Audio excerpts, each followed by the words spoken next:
शिक्षा किस तरह की होगी। बच्चे लोग, आप लोग कृपया हल्ला नहीं करेंगे, और जो बात करेगा मैं उसको माइक दूंगा, वो यहाँ के बात करेगा, ठीक है? शांतिपूर्वक सुनेंगे। शिक्षा के क्षेत्र में जिस तरह से हमें शिक्षा देने का कार्य नहीं बल्कि षड्यंत्र किस तरह से किया जा रहा है, आप सब देख रहे हैं कि आज स्कूल में क्या हो रहा है कि हमको 8वीं तक के पास कर देने का प्रावधान है। ऐसा है या नहीं है ना? किसके बच्चे पढ़ते हैं? आपके, हमारे, हम आदिवासियों के गांव वालों के बच्चे उस स्कूल में पढ़ रहे हैं, और हमको 8वीं तक के पास कर दिया जाए। अरे जब घर में है खाने को तो क्यों जाऊंगा कमाने को? जब मैं पास ही हो जा रहा हूं तो मैं क्यों पढ़ूंगा? बच्चे क्यों पढ़ेंगे बताओ? पढ़ाई करेंगे? नहीं करेंगे ना। टीचर को क्या है, 8वीं तक के पास कर देना है, उनकी तनख्वाह आ जानी है।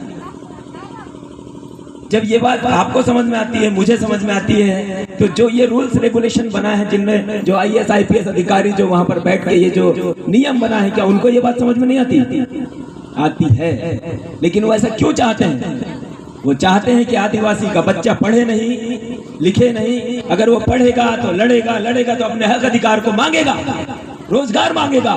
उनकी देने की औकात नहीं है। और अगर उनने हमको रोजगार दे दिए, हम अपने पैरों पे खड़े हो गए, हम अच्छा कमाने लग गए, अच्छा पढ़ने लग गए, अच्छा बोलने लग गए, तो उनके खेतों में कौन काम करेगा? उनकी टट्टी कौन साफ करेगा? उनके खेत खलियान में कौन काम करेगा? उनके घर में पोछा कौन लगाएगा? वो नहीं चाहते, किसी भी तरह से नहीं चाहते कि आदिवासी का बच्चा पढ़ाई करे। आज बलात्कार हो रहे हैं, किसके साथ? आदिवासियों के साथ। आज लड़कियों को गायब कर दिया जा रहा है, मंडला से बेच दिया जा रहा है। किसके लड़कियों को बेचा जा रहा है? आदिवासियों के। आज झाम सिंह धुर्वे को मार दिया गया, नक्सलाइट बोल के मार दिए। किसने मारा? आदिवासी। पुलिस वाला भी आदिवासी था, मारने वाला भी आदिवासी था, और मरने वाला भी आदिवासी था। नुकसान किसका हुआ? एक आदिवासी का हुआ। ऑर्डर तो दे दिया मिश्रा जी ने, लेकिन हम आपस में ही लड़ रहे हैं। आज जब कोई संगठन तैयार होता है समाज को जगाने का काम करने का, आज कोई संगठन होता है समाज को आगे ले जाने का, आज जब भी कोई संगठन तैयार होता है कि समाज के लिए कुछ करे, हमारे बच्चों को आगे बढ़ाएं, लेकिन ये सरकार में बैठे लोग हमारे ही लोगों की एक अलग से संगठन तैयार कर देते हैं ताकि वो विरोध में खड़ा हो जाए, और हम लोग उनकी बातों में आ जाते हैं। ये हमारी गलती है। हम उनके बहकावे में चल दिया जाते हैं, हमको लालच दे दिया जाता है, हमको नए नए तरीके दे दिए जाते हैं। कोई टी-शर्ट बांटने आ जाता है, कोई बोलता है हम आने जाने का पैसा देंगे, हम आपको ये देंगे, हम आपको वो देंगे, लेकिन वो उसके बदले में जो हमसे लेता है वो हम कल्पना भी नहीं कर पाते हैं।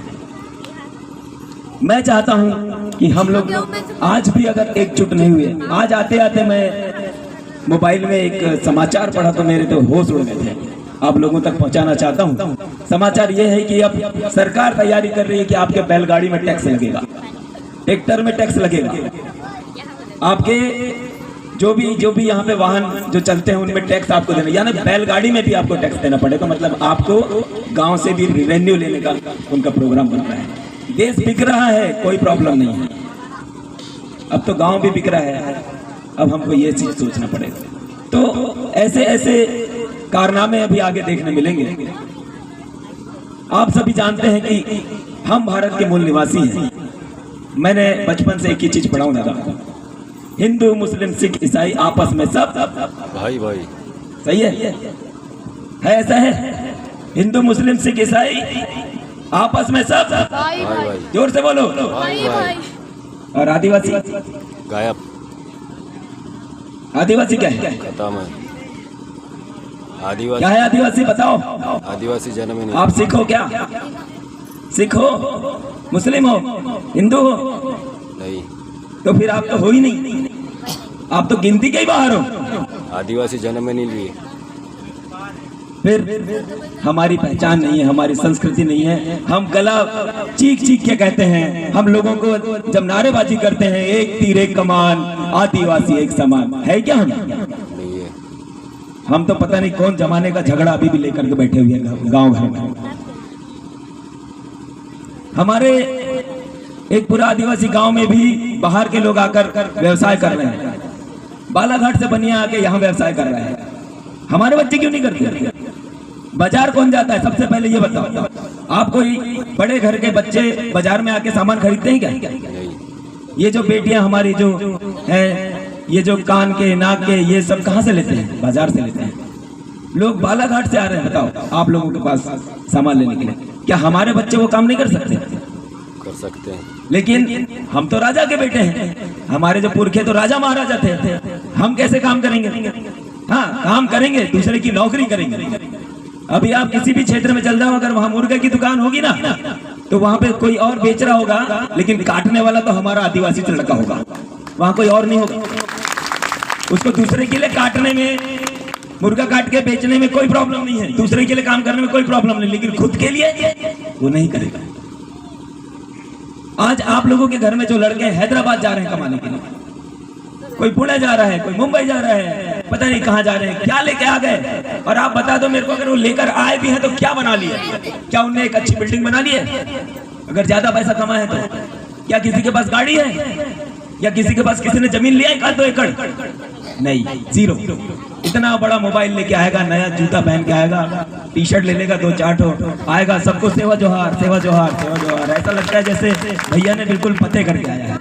और 4 दिन बाद आ जाता है उसी कंडीशन, उसी मोबाइल को बेचेगा, बेचने के बाद फिर हैदराबाद, पुणे, नागपुर जाएगा और वहां जाके कई सारी बीमारियां लेकर के हमारे गांव में आएगा। ये हमारे आदिवासियों की स्थिति है, बहुत गंभीर समस्या है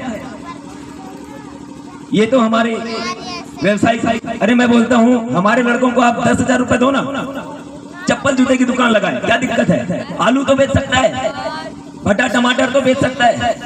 इन बाजारों में ये जो कान के, आंख के जो बिंदी ले रहे हो, ये आप कितने में लेते हो? 5 रुपए 10 रुपए में लेते हो ना, वो 2-2 रुपए में आता है बालाघाट से। खुद लाके नहीं कर सकते क्या? कर सकते हो, नहीं कर सकते हो? इतना काम तो बन सकता है ना हम लोगों से।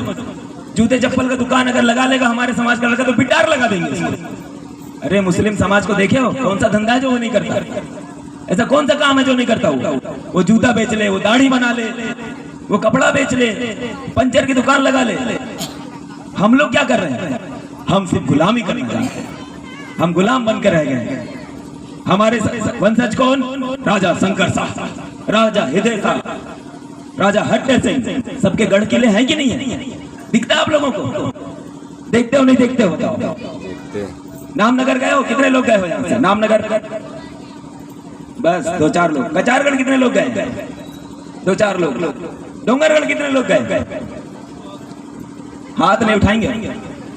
यहाँ तो सब जाएंगे, लेकिन जहाँ हमारे गढ़ किले हैं तो हम राजाओं के बच्चे जरूर हैं दादा, लेकिन आज नौकर बन के रह गए हैं। ये हमारी स्थिति है। हम दूसरे के घर में नौकरी करने पसंद करेंगे, लेकिन अपना व्यवसाय करना कभी पसंद नहीं करेंगे। कितना पैसा लगेगा? अरे 2 मुर्गी लेके जाओ आप, उसको काटो, बेचो, 50 रुपए कमाओ, फिर और 2 लो। अरे 5-10 हजार रुपए में तो आपका बिजनेस शुरू हो जाएगा भाई। एक बार कोशिश तो करो। लेकिन नहीं, हम केवल गुलामी करेंगे। और एक कहानी मेरे को हमेशा वल के दादा बताते हैं, मुझे याद आया है, मैं आप लोगों से जरूर शेयर करना चाहता हूँ कि एक बहुत बड़ा बड़ का पेड़ रखा है, काफी विशाल का। समय तो नहीं ले रहा हूँ दादा, ज्यादा समय तो नहीं ले रहा हूँ, क्षमा कीजिएगा, मुझे टोक दीजिएगा, आपका भाई हूँ छोटा, और हो सके तो थप्पड़ लगा दीजिएगा गलत बोलूँ तो। एक बहुत बड़ा बड़ का पेड़ था। उसमें क्या हुआ दादा कि अपना जो परंपरा से अपन जो बनाते हैं, एक बहुत बड़े पतीले में महुआ की शराब, वो बन रहा था उस पेड़ के नीचे। अब वो बनते बनते हुआ क्या कि ऊपर में एक मैना बैठी थी, तो उसके नशे में वो मैना जो है उस हंडे के अंदर आगे गिर गई। थोड़ी देर बाद देखा तोता ने कि अरे यार ये तोता कैसे, मतलब मैना मेरी चली गई तो मैं जी के क्या करूंगा, तो तोता भी उसके ऊपर, अब वो पूरा मिक्स हो गया। थोड़ी देर बाद राजा देखते हैं कि राजा जो शेर होते हैं हमारे, वो देखते हैं कि यार बोले हमारे तोता मैंने यहाँ चले गए, कहाँ चले गए, मैं थोड़ा बचाने का प्रयास करूँ, तो वो उसमें भी कूद गए, तो शेर भी चला गया। अब शेर को देख के वहाँ पे एक सुअर था, वो भी आ गया, बोलता है नहीं यार मेरा राजा यहाँ कहाँ चला गया, मैं जाके देखूँ तो सही, वो भी उसमें चला गया। अब उसके बाद पूरा पक गया, पकने के बाद अपन बढ़िया उसको, वहाँ का जो बनाने वाला है उसको क्या पता अंदर क्या क्या पक गया है, पास में सब निकल गया। उसके बाद आके पिए। अब जैसे ही अंदर गई एक गिलास, तो बढ़िया मैना जैसे बात करने लगे अपन, बाहुन हो देखा है कि नहीं मान यहुन मैना लेखा गोटी बात ना सबको नागुन जुरू जुरू आता है, तो मैना कहीं बात आईला। फिर थोड़ी देर बाद उदी गिलास पड़े हत तुम ते तोता वासी तुम प्रकट आसी तुम तोता तोता फिर टपर टपर टपर टपर वो ना ताकते, परेशान सब, है ना। तोता वाला स्टाइल चालू हो गया, फिर एक गिलास अंदर गया, जैसे ही एक गिलास अंदर बन गया भाव तेल, निकाल बाहर, फलाने कौन है, ये होता है ना, ये होता है हमारा। और उसके बाद जैसे ही चौथा गिलास अंदर गया तो बन गया पद्दी। अब देखो कैसा लेट रहा है, फिर यहाँ से वहाँ, वहाँ से वहाँ। ये हंसने का बात नहीं है दादा, ये बड़े दुख की बात है, ये हमारे समाज की स्थिति है। आज समाज की यही स्थिति है कि हम पद्दी बन गए हैं, दारू के लिए इतने ललित हो गए हैं कि उसके अलावा हमको कुछ नहीं दिखता है। दारू के लिए घर में जो राशन है उसका चावल बेच दे रहे हैं, दारू के लिए जो तेल का पैकेट 50 रुपए का है उसको 20 रुपए में दे रहे हैं। जो लोग अपने घर के राजा महाराजा के वंशज हैं आज अपने आप को भूल गए हैं और एक पत्ती बन के यहाँ वहां लुढ़क रहे हैं। ये बड़े दुख की बात है, इसलिए हमको ये चीज समझना पड़ेगा। आज मैं सरपंच हूं और उसके बाद मध्य प्रदेश सरपंच संघ का उपाध्यक्ष भी हूं। किस लिए हूं? मेरी कोई औकात नहीं थी। अगर मैं आदिवासी का बच्चा नहीं होता तो सरपंच नहीं होता, और सरपंच नहीं होता तो उपाध्यक्ष भी नहीं होता। ये सच्चाई है। लेकिन हमारे आदिवासी के लोग जब जीत जाते हैं तो फिर उसके बाद समाज को भूल के पीछे छोड़ देते हैं, और फिर उसके बाद समाज जाए चूल्हे में, अपना जेब गरम। ये हमारे समाज के लोग कर रहे हैं। आज हम अपना एक विधायक नहीं बना सकते। आज जो विधायक हैं भले ही वो आदिवासी विधायक बन जाते हैं, जैसे हमारे बैयर ब्लॉक में हमारे ही विधायक बनते हैं आदिवासी, लेकिन वो आदिवासी की कभी बात नहीं करते, वो गुलाम है। और जब यहाँ पर हमारे देश में ब्राह्मण आया था, मात्र 15% ब्राह्मण, वो जब यहाँ पर आए तो उन्होंने सबसे पहले राजनीति पे अपना कब्जा किया, राजनीति पे। और जब राजनीति पे वो होते हैं तो वो दुनिया की हर ताकत उनके हाथ में होती है, उनके जेब में होती है। और हम लोग आज कांग्रेस और बीजेपी के चक्कर में अपनी पूरी वोट लगा के बैठे हैं। कांग्रेस हमको एक ऐसा मतलब कहना चाहिए मीठा जहर दे दे के हमारे अधिकारों को खत्म कर दिया है, और अब बीजेपी है तो महान है, उनकी तो बात ही अलग है।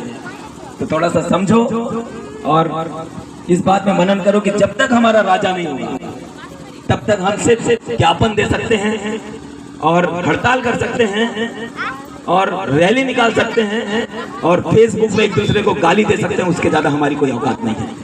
बाकी सब आप लोग समझदार हैं, ज्यादा कुछ बोल दिया हो तो क्षमा चाहूंगा। एक बार फिर से सब लोग बोलेंगे बड़ा पेनता सबसे पहले तो दादा हीरा मरकाम फड़ा पेन। एक बार बताइए किस किस के दिल में दादा हीरा सिंह मरकाम है और फड़ा पेन है? किस किस के दिल में है? सबके दिल में है। तो आपका दिल किधर है? आपका दिल किधर है? तो फिर ये उल्टा हाथ क्यों उठाते हो? जब आपका दिल इधर है, दादा मरकाम इधर है, बड़ा देव आपके इधर है, तो फिर आप ये उल्टा हाथ किसके लिए उठा रहे हो ये बताओ मुझे। तो आज से ध्यान रखना है कि हमको कौन सा हाथ उठाना है जो हमारे दिल में है। सजोर बेटा सेवा। बहुत बहुत धन्यवाद। सेवा जवाब। बहुत बहुत धन्यवाद सम्मानीय